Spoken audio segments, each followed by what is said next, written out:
Welcome back to Coach's Corner. It is a Monday, July 15th. It is a beautiful, beautiful summer day, but it's beautiful because we are getting NCAA college football back in our lives. And I say that as a guy who openly complained last week a lot about NCAA and how they were giving out ratings to Joe Schmoes and everything. But now that we're here, I can say that I'm pumped. I'm immediately going to jump off of here and go play that probably as soon as I end here. It's 3:30. It comes out at 4.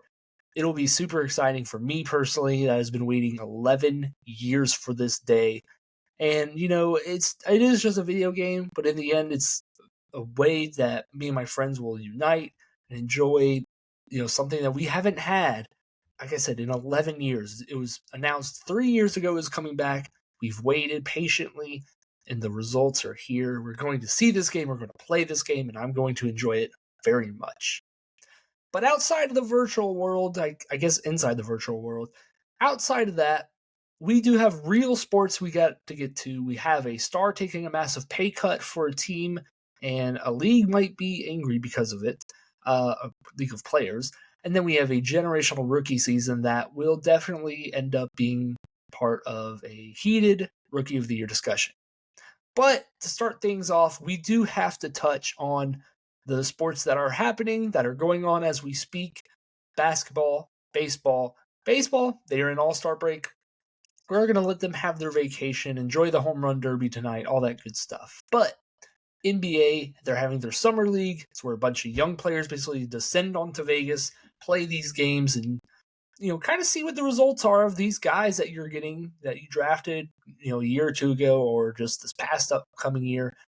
And the Atlanta Hawks saw the fruits of their terribleness, I guess, and they saw Zachary Rissache make his debut on Friday. 18 points on 7 of 16 shooting, 3 of 9 from 3, 5 rebounds, couple assists. A very modest debut. Not great last night, shot poorly, but it's whatever. And I just want to say, I see the vision with Zachary Rissache. I think there is a player there. There's an NBA player that can be a very quality guy in this league. Just the feel that he has for the game around him, the way that he kind of flows in and out of the offense, the way he kind of drifts on defense. His length is obviously, I think, clear because of how lanky and long he is. He can shoot the basketball. It's not like he's making lucky three-pointers. He can put the ball on the floor, move in transition. It's just I want to see a little bit more conviction, a little bit more confidence in what he's doing. And I'd love to see him with an actual point guard because the Hawks don't have a point guard. A couple of their guys got injured. Shout out Chloe in the back. A couple of the guys did get injured, so for that reason, they don't have a true point guard on this Summer League roster, and so the offense is very clunky, I would say. And I don't think Rissache is getting a good, share of looks that are favorable for him. So, with all that being said, I like what I see from him. I think he's going to be good. Alex Sarr is very raw. I think we're seeing the kind of player he is, where it's a lanky defensive guy that, frankly, I don't know where he fits into an NBA offense. It's going to take some time to figure out that role himself, as well as the Wizards are going to have to work that out of him. But he did not have a great second game. First game, he was solid. Like I said, on defense, I think a 7-2 guy should just kind of automatically be good on defense, and he moves well. Like I see reasons of why he can be a good player.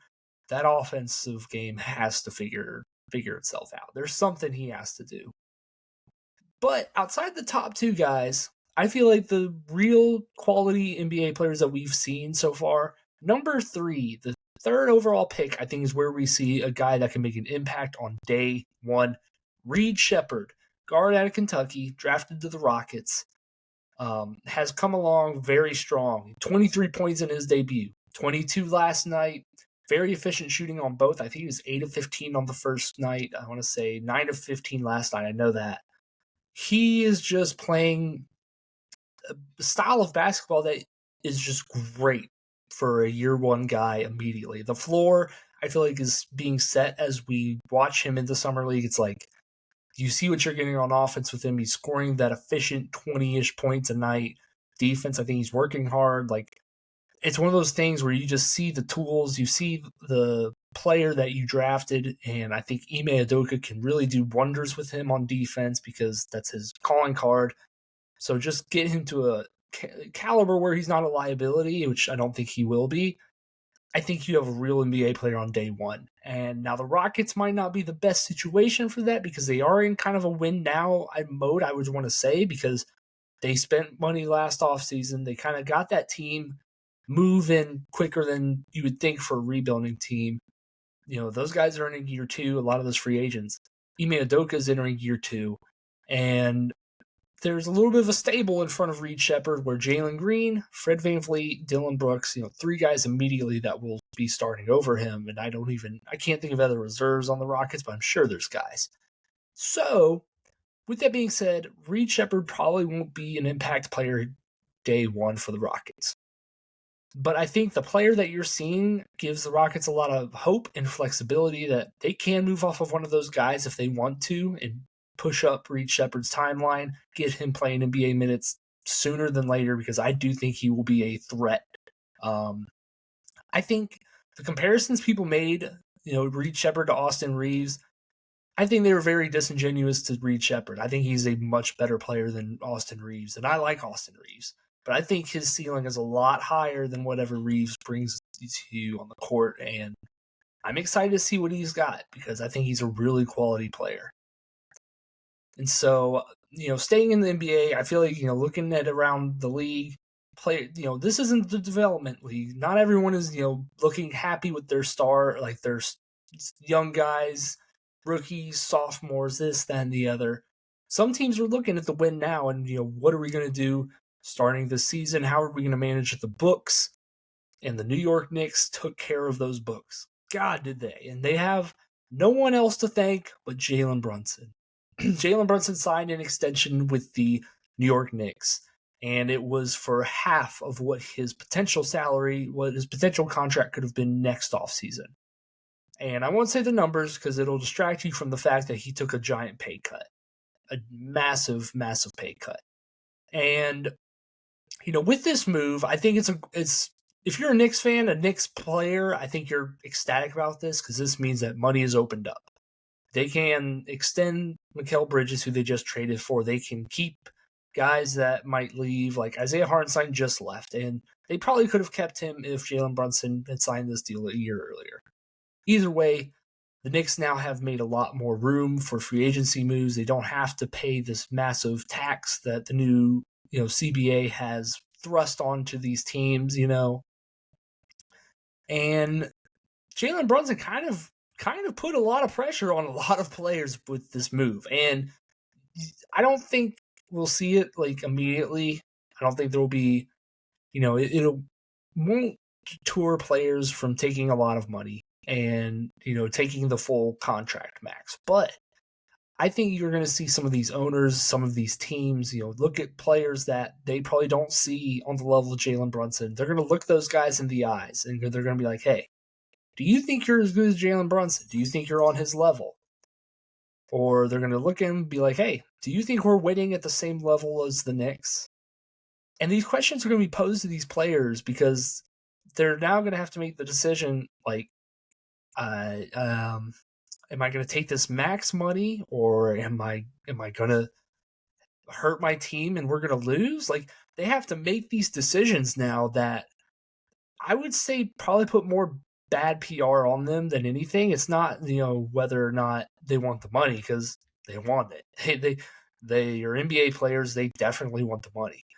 But I think there is going to be a little bit of a mental gymnastics that the league now is going to see from players that are going to have to decide whether they want to be Jalen Brunson or are they going to be a Ben Simmons. They could unnecessary stray there, Ben Simmons, but it's going to be an interesting question now. It's like, hey, we're not winning and, you're not taking a pay cut like Jalen Brunson did. We don't want you anymore. So I'm curious what this will do to these players because, the new CBA has kind of made it already difficult for players to accept a lot of money without, being bad guys per se because they're hurting their team.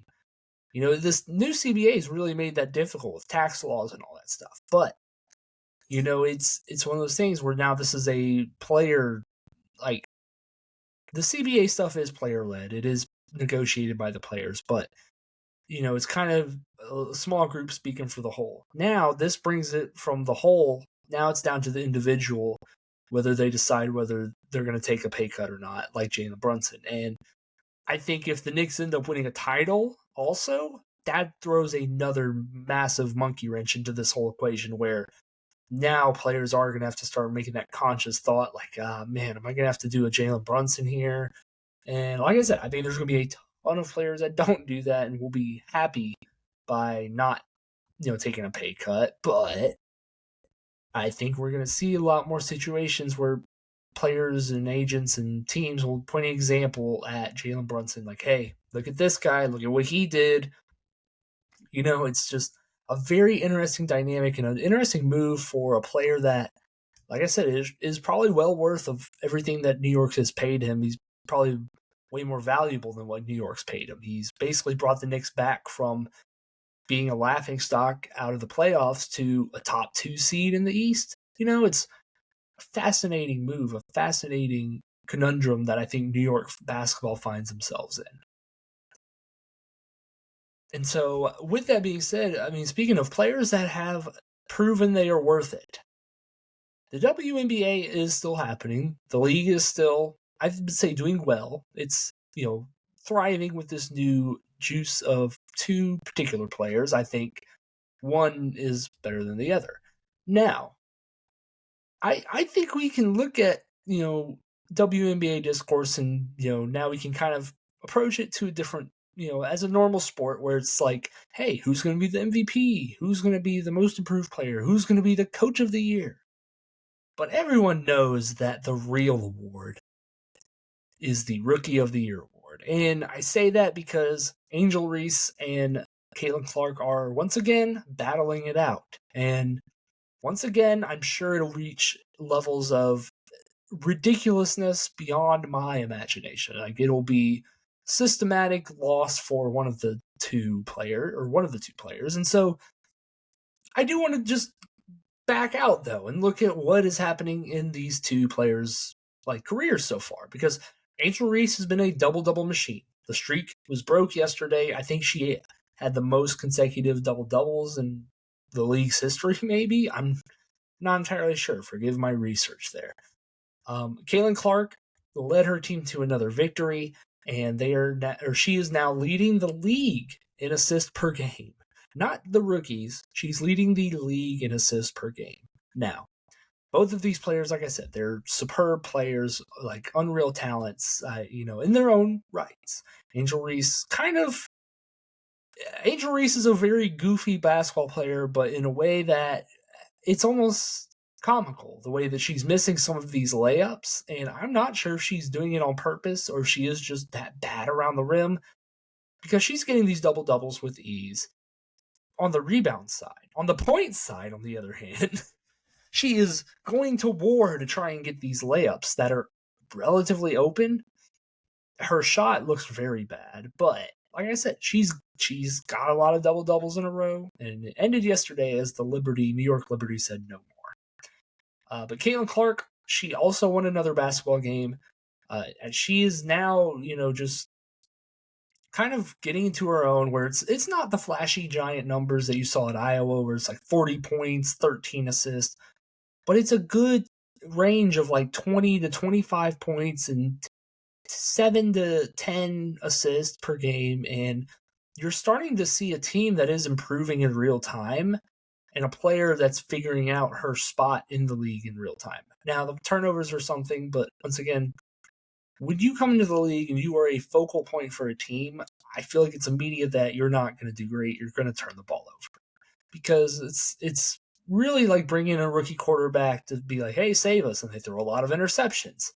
They're trying to make plays. They're trying to figure out their way in the league, and eventually they'll be pretty good. Peyton Manning, prime example. Peyton Manning has saved a lot of fan bases from believing their rookie quarterback was terrible, because Peyton Manning threw all those interceptions year one. Any quarterback post Peyton Manning that's thrown interceptions in their first year, everyone can just be like, he's not a bust. He's not a bust. Let's give him another year. Peyton Manning threw those picks.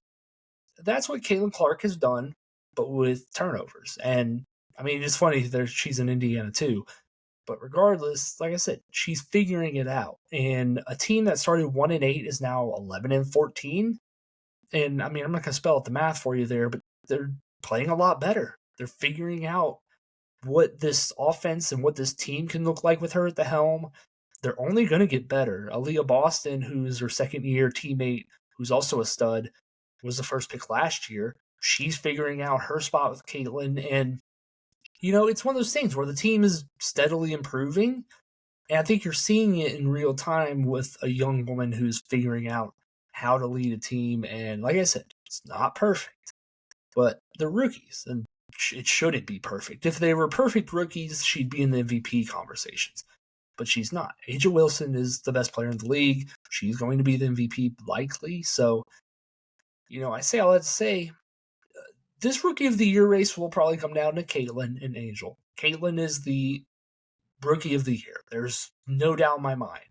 And it's one of those things where that's okay. It's okay that there is a loser out of the two. It doesn't have to be a big issue either way. Caitlin Clark is the better rookie basketball player right now. She is just the better player. I think there's just no real debate in my mind. Both are quality. Both will have good careers. One is better. And that's Caitlin Clark. And if she leads her team to the playoffs somehow, that's just icing on the cake for this team. Because, like I said, they're pretty bad. They were not good to start off the year. They had a pretty bad schedule. They've struggled mightily. But you go through the fire, you eventually get out, and you look like a team that is almost 500. And you're not looking at the first overall pick in the draft anymore. So cool for the Fever, cool for Caitlin Clark, and cool for the WNBA. That they have two quality players that lift up the league enough to where people want to talk about it, like me, at 3:45 on a random Monday in sports talk media. So, with all that being said, hopefully we'll get some good news. Hopefully I'll come back with a good positive report on NCAA and it won't crash and burn, and we'll have a good show tomorrow. But with all that being said, I am your host, Lucas Kochevar. As always, make sure you like, share, subscribe to the pod, do all that good stuff that bumps up the show, has me looking good, has me proud of the numbers. I appreciate anyone that does listen, and I will see you guys tomorrow. Goodbye.